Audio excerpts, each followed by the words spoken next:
And welcome everybody to another episode of Candid Convos. Today's guest is Marc Cerniglia. Marc, thank you very much for joining us today. This is a return guest.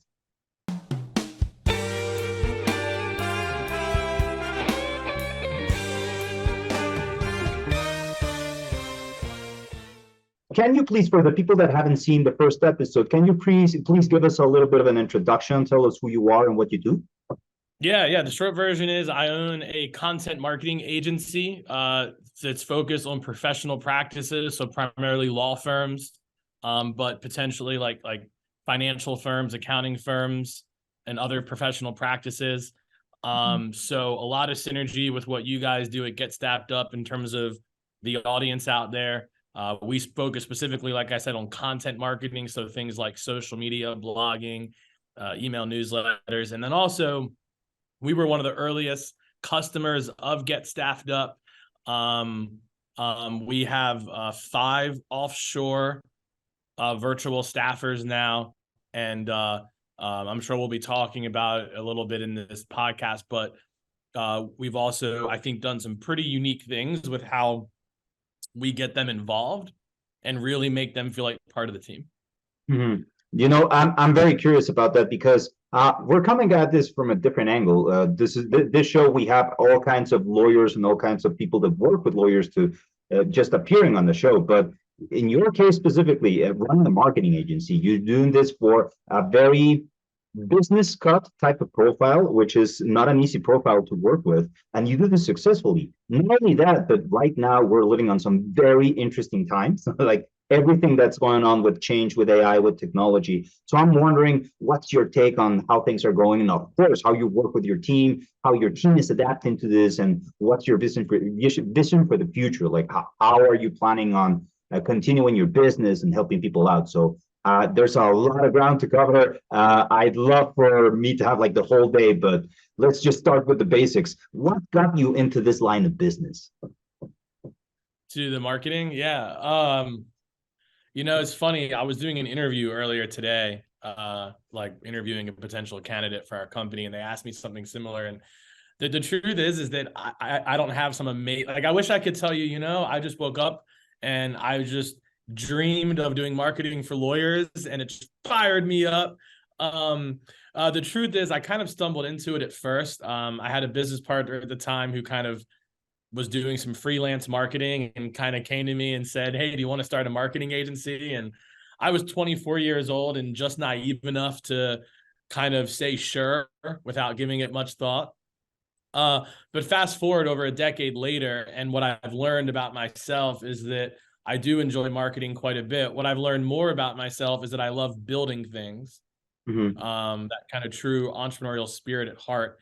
And then also, a few years into the business, when we really started focusing on law firms and other professional practices, because, and this is where, I did later kind of get fired up, because I just feel like most professional firms don't market themselves consistently enough. They get really attracted to some of these bright and shiny things like SEO and all that type of stuff.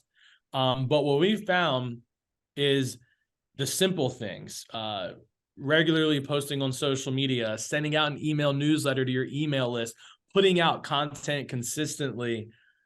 We found that those things work really, really well and move the needle quite a bit in making all of your marketing more effective.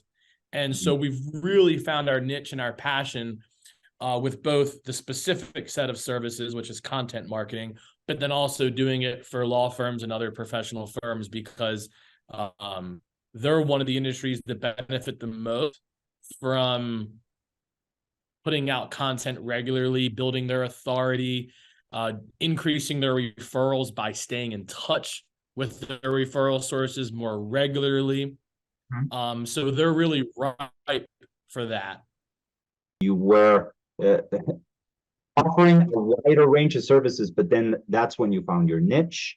And when you found your niche, you started to focus, again, content marketing. So why content marketing? Why not something else? Like, is this something that you realized this is how it works? Did you find yourself like a type of formula, or is this something that's very specific for these type of businesses, lawyers, CPAs, and people like this, that it actually works very well for them? Or maybe it's like a whole marketing thing, like consistency in content is what brings the spotlight on you. I'm wondering what your take on that. Well, let me ask you, I mean, how much content do you consume in a day? Oh, a lot. I try to log off at, like, there's a point where I say no more social media. I need to log out. Okay.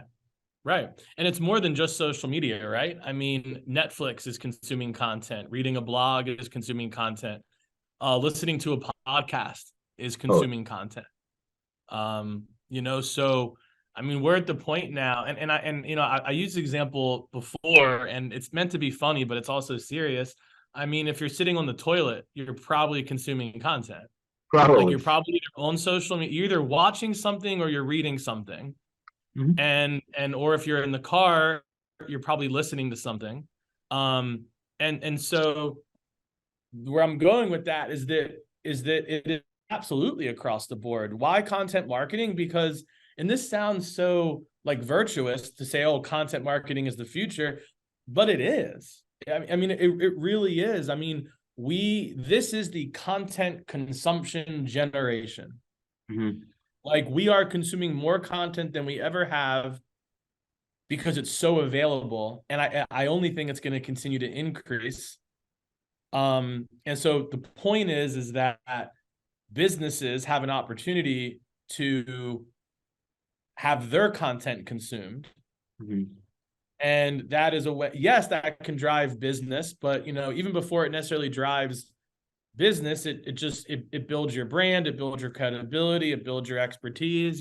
So if you put out content about financial advice or legal advice, and I mean, I say that with an asterisk because you got to be careful calling that stuff advice for those industries. I get that, but the point is, you put out content where you talk about legal challenges or financial opportunities or whatever type of professional practice you have. That's going to be content that can help people and they're going to consume, and it can ultimately be content that drives people towards you. But it's not just new people finding you. Really, the bigger opportunity for content marketing for lawyers and other professional firms is really using it to stay in touch with their existing network. Mhm. So your email newsletter is going to go to your email list, right? It's not going to go to people that don't know you. It's going to go to your email list. Or you think about even social media. Listen, I run a social media agency, and let Yeah. me say as loud as I can from the mountaintop, I do not expect a lot of people to go to Facebook or Twitter or whatever social media platform to find their lawyer. That is not what we're promising our clients. Maybe that'll happen one day. But two things. One, people who you already know will follow your firm on social media. And that's another way for you to stay connected with your network. Yeah. Number two, when people look up a business, they're in this day and age, they're going to check out their socials as well as a way of researching that business and trying to learn more about it. So that was long-winded, but the short version is we're in a content consumption generation. And so if a professional business is not putting out content, their marketing has holes in it and opportunities are just leaking through because they're not putting that content out there. Okay, so let me get this straight, because you said it, like, let me scream it from the mountaintops. It's not like everybody's gonna look at this, specifically your Facebook, and so that's how everybody's gonna find you. But that doesn't mean that the people who are looking at you are not gonna look at your socials. So this is pretty much the best way to stay in touch with your inner circle, with the people that you're already working with, and also validate your offer for the people that are looking for you or to work with someone like you. So this is more of an inside exercise to It's later turn nurturing. a massive thing. Sorry, I was just saying in marketing, we call it nurturing. It's Mhm. it's it's, it's lead generation versus lead nurturing. It's just nurturing, Mhm. right? That's the marketing term for it. But Okay, so what you do, would it be fair to say that you tend to help lawyers and businesses nurture their clients and nurture people who approach them? It's exactly what we do. Yeah. Not One more. of the Yeah. well, a real interesting statistic, and it's been around for a few years, but it's still accurate. There's a statistic that says that something like 83% of your network is willing to refer to you. Yeah. But out of that 83%, only 29% actually are. So if you think about however many referrals any business is getting, a law firm, you guys, it gets staffed up, even my business to some degree, you think about any business, however many referrals you're getting, imagine that you're only getting those from about 1/3 of the people that are willing to refer to you. And that should expand your mind a little bit to go, oh my gosh, wait a second. 80-something% are willing to, but only 29% are. Why? What's the difference? What do I have to do? And one of the answers, it's not the only answer, but one of the answers is you need to stay in touch with people, you know? But one of the ways to stay in touch with people is through your marketing. Yeah. It doesn't just have to be you reaching out to them and getting lunch or coffee. It could be a newsletter. It could be social media. It could be blogging. It could even be a podcast episode, right? Which is what we're doing right now. Like that's a form of staying in touch with your existing audience, your existing network, nurturing them so that they will either come back as clients or that they will send you referrals because you've stayed top of mind with them. Mindful of your time, I want to thank you for coming as a guest on the show. This was a repeat appearance, but it felt like you came up with something completely new and completely different from last time. The way that you're working, the way that you're moving, the way that you also talk about how to grow marketing, how to grow a firm, and growing from within to later, of course, try all those different things that are out there. I can't thank you enough for everything that you've shared on this podcast. So thank you for being our return guest. I want to have you again, maybe not next month, but why not in a couple of months, maybe in a year? I'd love to see. Yeah, anytime. What are you doing? Anytime. If anybody wants to learn more about what we do as a company, they can just go to spotlightbranding.com, fill out the contact form, mention the podcast episode, and I'll tell you what, mention the podcast episode and that I said on the episode that we'll give you a deal, and I'll make sure that the salesperson you speak with talks to me and we hook you up. So just go to spotlightbranding.com and go there.